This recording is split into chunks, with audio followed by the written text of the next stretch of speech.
Kakovostni, inovativni in predani kadri so pomemben ključ do poslovnega uspeha podjetja. Znanje in napredek pa družbo spreminjata globalno. Študentska poslovna konferenca že tradicionalno mreži študente z znanjem poslovnih ved in uspešne gospodarstvenike na mednarodni ravni. Z namenom prispevka učinkovitemu mednarodnemu kadrovanju je letošnja 9. konferenca globalni dialog vzpostavila v angleškem jeziku.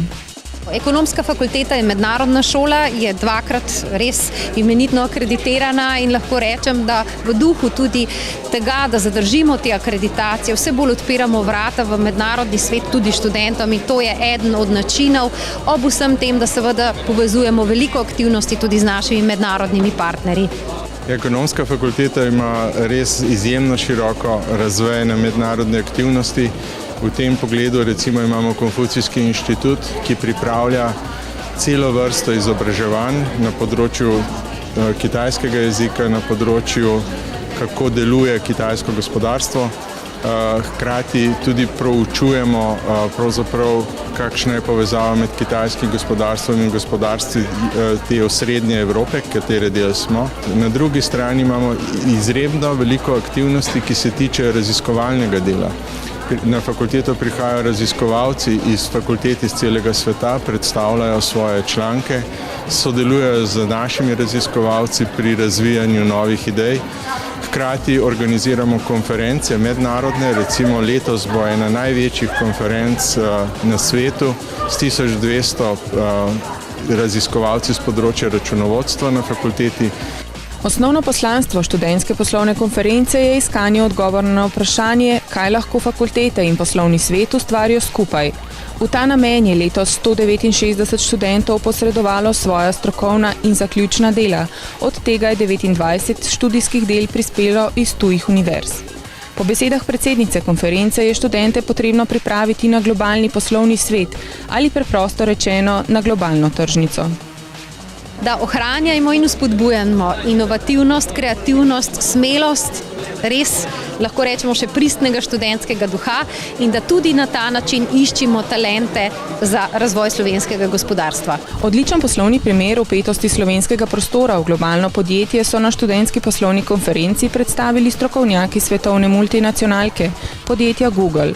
Tudi na področju iskanja primernih kadrov in zaposlovanja družba vodi globalno politiko. Sicer smo po besedah direktorja razvoja poslovanja Google Slovenija po uporabi spleta in spletnih aplikacij Slovenci na zelo visokem nivoju.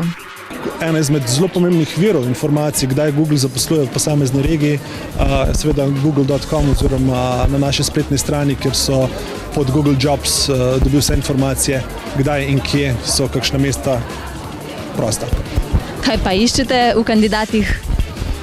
Kandidat mora biti celostna oseba. Mi tudi rečemo na nek način Googliness, dejansko to pomeni, da mora biti pač strokovnjak, mora biti fokusiran, hkrati mora imeti pa tudi osebnostne značilnosti, ki bodo primerne za podjetje, ki je izredno plosko organizacijsko strukturo, zelo veliko da na komunikacijo, zelo veliko da na inovativne ideje in na takšen način se pač more vklopiti v neko organizacijo in to je ena izmed ključnih stvari.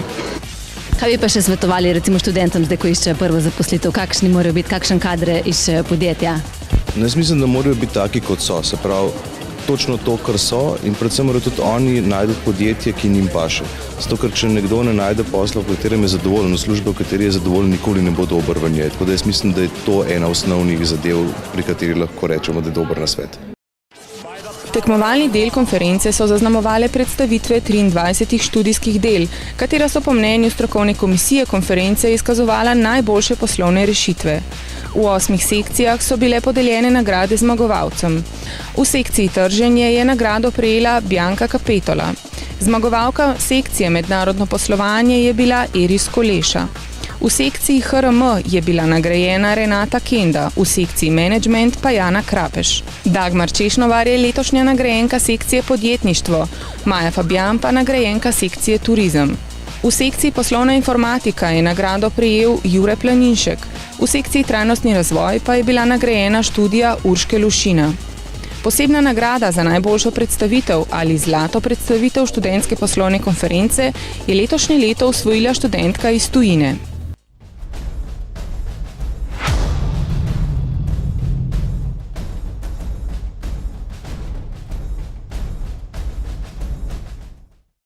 I feel very honored, of course, and proud as an Austrian to come to Ljubljana and win in 2 sections. Yeah, I'm very proud and happy. V bistvu mi pomeni to, da so tudi ostali, ki so pač poslušali mojo prezentacijo oziroma se seznanili z mojim delom, videli, da je ideja sama zanimiva in potem tudi uporabljiva v praksi. Tako da mi to v bistvu največ pomeni. Nagrada mi definitivno pomeni potrditev za dobro delo v preteklosti in pač motivacijo za nadaljne delo.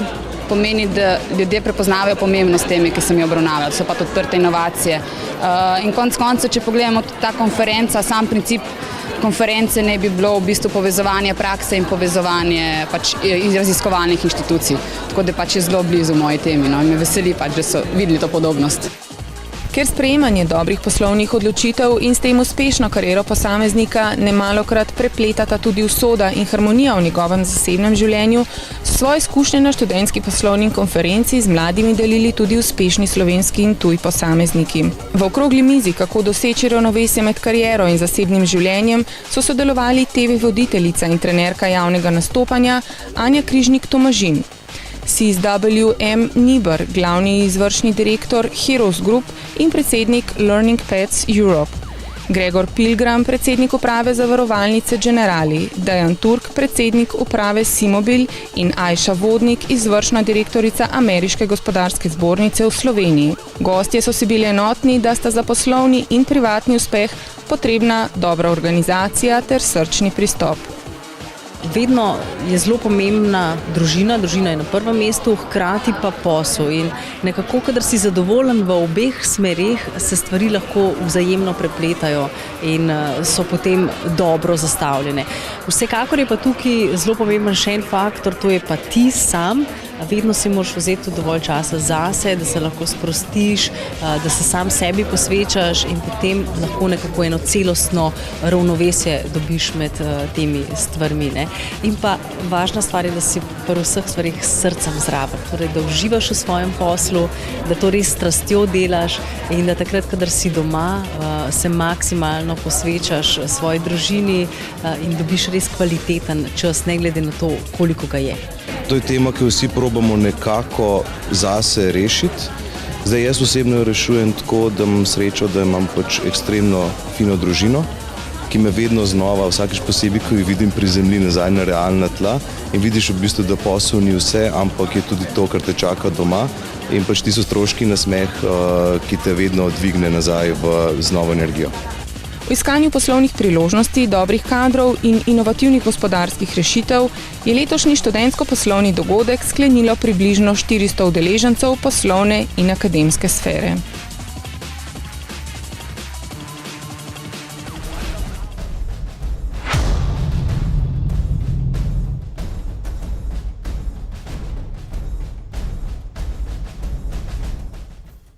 Študentska poslovna konferenca mislim, da je zelo dobra priložnost, da se študenti spoznajo z nekimi prihodnjimi obveznostmi, ki jih bodo imeli, ko bodo zapustili fakulteto in prišli k delodajalcu. In na takšen način se mi zdi, da je zelo dobra vez za prihodnost in tudi, da lahko na takšen način tudi malo seznanimo bodoče kadre, kaj lahko pričakujejo. I think it's a very great opportunity for students to present their work, that it's a good opportunity to share knowledge, exchange knowledge, also see what other students were working on. And yeah, I think it's a very important step to knowledge sharing in an international context. Za meni osebno je študentska poslovna konferenca ena lepših dogodkov vsakega leta, predvsem zaradi tega, ker vidiš to energijo študentov, mladih ljudi, ki se želijo nečesa novega naučiti in zaradi tega probamo pač vsakič prenesti kakšno izkušnjo ali pa dve iz realnega sveta, ki bo pomagalo v kasnejšem življenju. Priložnost za deljenje različnih znanj, dobivanje različnih idej in v bistvu za same študente, ki so še brez zaposlitve, pač možnost za pridobitev dodatnih izkušenj s predstavljanjem in mogoče dobiti kako novo ponudbo za samo zaposlitev. Pomembno se mi zdi zato, da lahko študentje še izven fakultete oziroma izven študija dodatna znanja pridobivajo, da so vse čas v teku, da se razni networki vrstijo? Dogodek se mi zdi super, predvsem z vidika mreženja, ker spoznavaš nove ljudi z različnih področji, ljudi, ki poznajo ta področja zelo dobro in potem lahko tudi v bistvu dobiš bolj podrobne informacije, nove znanja in je res super stvar, da tudi študenti lahko pokažemo, kaj delamo med študijem.